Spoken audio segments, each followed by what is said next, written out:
I thought that the Cowboys did really well. They didn't have a lot of picks.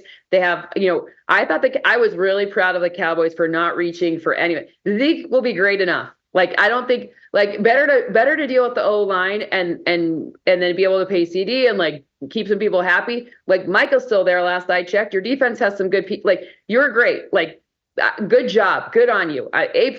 Very happy that they didn't overdo it with, the Jets stole all the extra running backs, so they didn't just reach for something weird. Well, so let me ask you that, because like I said, I peeped your Twitter timeline, so I have an idea, but I know you loved the Tyler Guyton pick to Dallas, and I have such a crush on what the Steelers did to their offensive line as well. Other than that, did anybody just really make you happy with the value that they got? And I mean, outside of the first round, really, like, did you really just love anything else that you saw in the second 2 days? The Dolphins had a killer day 3.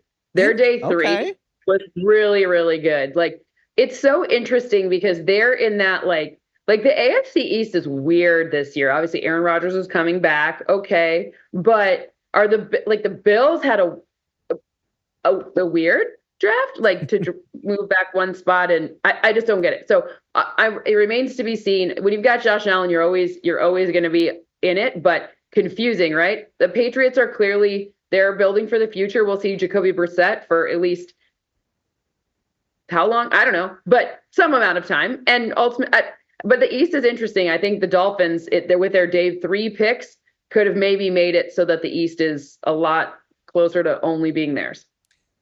The Dolphins, as soon as I saw that they were trading a future pick, I was like, okay, they have to be going for the track star running back. Like, that just feels like a no-brainer to me.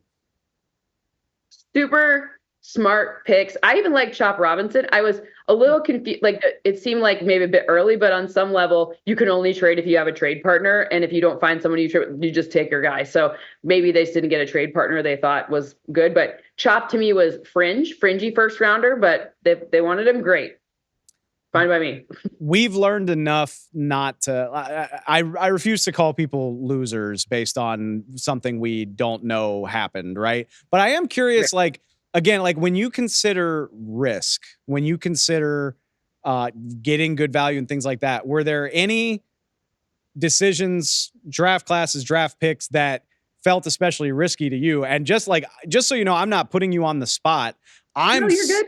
I'm so fascinated by the Colts picking Laiatu Latu as early as they did, because I'm just like, man, I hope the medicals are clean, because if they're not, that is a really risky top 20 pick. It's just my opinion. I'm curious if there was anything like that for you.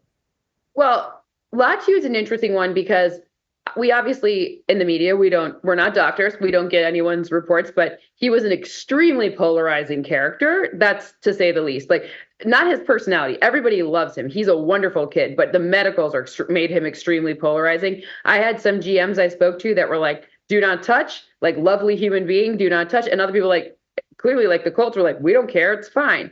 I also think the Titans made some, like, I guess I'm not totally sold on Will Levis, and that might be where I'm confused. Of course, I know they need to build at O-line, but I just thought a lot of their picks were, like, didn't make sense. The cohesive strategy didn't work together. I would love to be proven wrong. I'm not like a Titan hater. It's a beautiful color down there that they wear. Like, it's all good, but I have no, like, I just was kind of like, well, okay, you're picking it really high, so you could have swooped it. I don't know. It's just maybe I need to become a Will Levis believer, but I didn't see enough consistency last year to be all in on that. And to me, supporting him would have meant more. And you know Tony Pollard very well. Like, true. I think he's kind of similar. He has similar characteristics to Tajay Spears. So are we getting two of the same? Like, I don't know. It just feels non-cohesive. Like, I don't know what I'm. The way that I square the Titans draft is, I think they have done their draft and really their offseason in general. It just feels like the Titans have done everything they can to find out if Will Levis is any good. And if he's not any good, then they'll just be picking in the top 5 next year where they can get a quarterback. That's my thought process. But I am with you that a lot of their picks, I was like, I don't know if this really meshes with where I think you are as an organization right now.